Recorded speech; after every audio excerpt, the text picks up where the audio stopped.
May the grace of our Lord Jesus Christ be with you. The topic for the presentation is Hagar and Ishmael in Bible and Quran. Very often Christians and Muslims believe that the Muslims are the descendants of Ishmael. Biblical Hagar in desert. Genesis chapter 21 verse 14 onwards. So Abraham rose early in the morning and took bread and a skin of water and gave it to Hagar, putting it on her shoulder along with the child, and sent her away.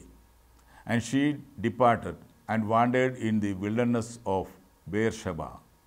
When the water in the skin was gone, she cast the child under one of the bushes.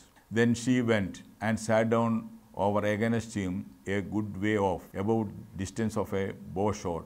For she said, "Let me not look upon the death of the child." And as she sat over against him, the child lifted up his voice and wept. And God heard the voice of the lad, and the angel of God called to Hagar from heaven and said to her, "What troubles you, Hagar? Fear not, for God has heard the voice of the lad where he is. Arise, lift up the lad, and hold him fast with your hand, for I will make him a great nation." Then God opened her eyes, and she saw a well of water, and she went, filled the skin with water, and gave the lad a drink. And God was with the lad, and he grew up. He lived in the wilderness and became an expert with the bow. He lived in the wilderness of Paran, and his mother took a wife for him from the land of Egypt. Here it is very clear that Hagar was wandering in the wilderness of Beersheba. And what about the Hagar of Islam? Sirat Rasulullah 71, that is life of Muhammad 71. His mother went to seek water for him and could not find it. So she went up to Al-Safa praying to God and imploring aid for Ismail. Then she went to Al-Marwa and did the same. God sent Gabriel, who hollowed out a place in the earth with his heel where water appeared. His mother heard the cries of the wild beasts, which terrified her on his account. And she came hurrying towards him, found him scrabbling with his hand at the water beneath his cheek while he drank, and she made him a small hole. Here, Hagar is searching for water between Al-Safa and Al-Marwa. Safa, Marwa are the small mountains near Al-Masjidul Haram, that is the masjid at Mecca Masjid. The Hagar and Ismail of Quran, you find them in Mecca, which is at least 1,000 miles away from Beersheba. Now, the biblical Ishmael and his sons, Genesis chapter 25, verse 13. These are the names of the sons of Ishmael, named in the order of their birth. Nebaioth, the firstborn of Ishmael. Kedar, Adbeel, Mizpah, Mibsam, Mishma, Duma, Masa, Hadad, Tema, Jethur, Naphish, and Kedema. These are the sons of Ishmael.